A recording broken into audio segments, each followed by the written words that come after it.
Les parents que je reçois aujourd'hui se sentent démunis par les crises, les oppositions. Ils ont à cœur d'accompagner leur enfant de manière bienveillante, mais ils n'arrivent pas à faire autrement.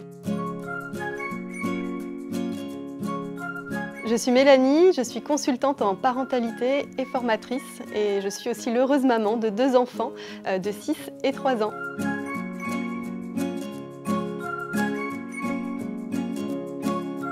J'ai fait le choix de changer radicalement de métier à la naissance de ma fille, Billy, il y a 3 ans. Alors j'étais pas forcément une maman très épanouie, comme je le suis aujourd'hui, à l'époque, avec mon premier enfant donc, qui est arrivé prématurément, il y a 6 ans. J'ai aussi connu un baby blues qui m'a semblé interminable. Mes débuts de maman ont été assez difficiles et j'étais vraiment en difficulté dans mon rôle de maman.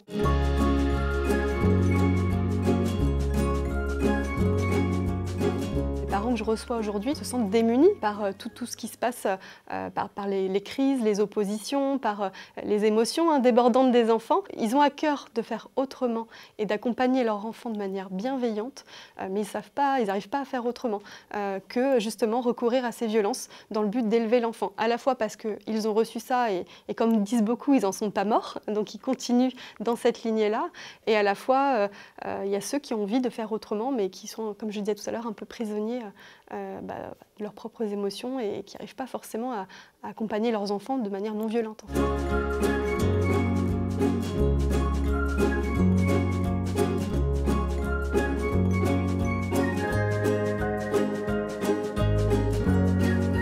Je crois qu'aujourd'hui, ce qui amène beaucoup les parents à avoir cette posture peut-être violente dans l'éducation des enfants, c'est cette méconnaissance aussi.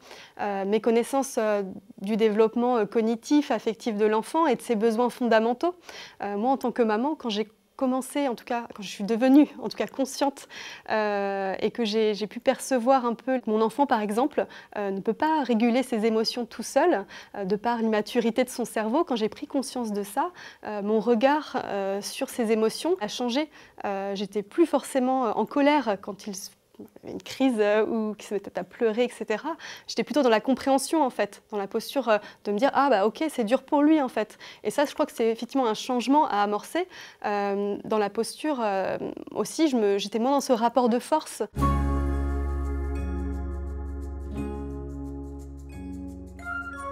Je crois qu'en tant que maman, je me suis à un moment donné oubliée.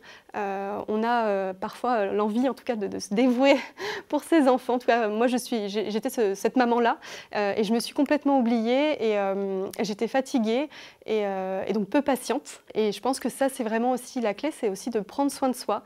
Déjà de commencer par se reconnecter à soi, à ses émotions, à ses besoins, pour pouvoir derrière mieux accompagner ses enfants et mieux pouvoir cerner aussi quels sont leurs besoins également.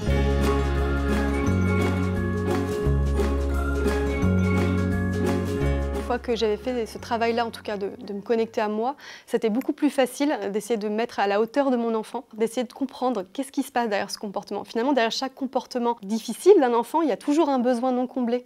À partir de là, qu'est-ce qui se passe pour lui?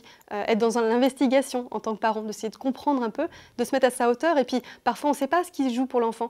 On peut simplement être dans une posture d'écoute, empathique et disponibilité. Je crois que c'est ça qui est difficile aujourd'hui aussi, c'est que parfois, dans un quotidien très pris, en fait, c'est difficile en tout cas de se connecter à son enfant et de trouver ces espaces pour être vraiment pleinement disponible et à l'écoute. Et ça, c'est vraiment quelque chose à cultiver pour réussir à créer ce lien fort qui va derrière encourager de la complicité, de la coopération de l'enfant et une relation beaucoup plus harmonieuse, épanouie.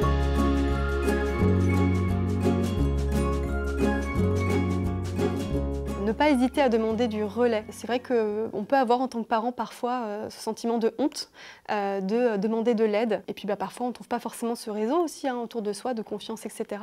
Il y a plein de possibilités, il y a la famille, les amis bien sûr, mais on peut aussi s'entourer de pairs, d'autres parents pour partager ses difficultés, pour se sentir moins seul. Et ça fait vraiment du bien quand on est parent, qu'on est fatigué. Donc c'est très soutenant.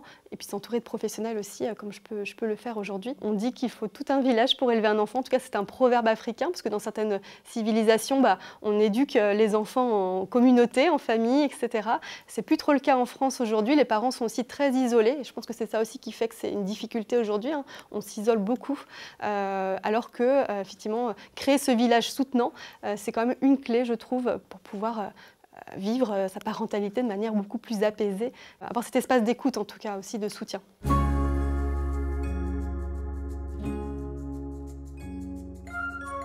C'est important de s'autoriser l'imperfection. Parfois, on a le souci de bien faire, on a beaucoup de choses qu'on veut transmettre à notre enfant, entre les valeurs, entre les règles qu'on se donne aussi quand on devient parent. On se dit, voilà, mon enfant fera ça, fera pas ça. Et du coup, c'est épuisant en fait. Et je trouve que c'est important de s'autoriser le lâcher-prise, c'est-à-dire de peut-être redéfinir en amont quelles sont les règles, quelles sont les choses vraiment importantes. Elles doivent se compter sur les doigts d'une main pour pouvoir derrière lâcher sur les autres choses peut-être qu'on s'inflige en fait en tant que parent et qui du coup nous demandent beaucoup d'énergie. Dans l'idéal, on souhaite que notre enfant il se couche avec le ventre plein, qu'il ait pris une douche avant de se coucher, qu'il se couche, voilà, qu'il dorme directement, qu'il ne vienne pas réveiller les parents la nuit.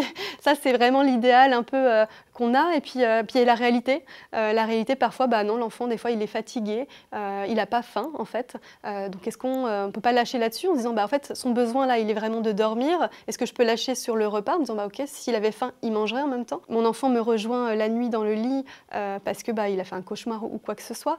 Est-ce que c'est quelque chose voilà, sur lequel j'ai envie de me battre, en fait, en tant que parent? Voilà, c'est aussi qu'est-ce qu'on a envie d'offrir à son enfant.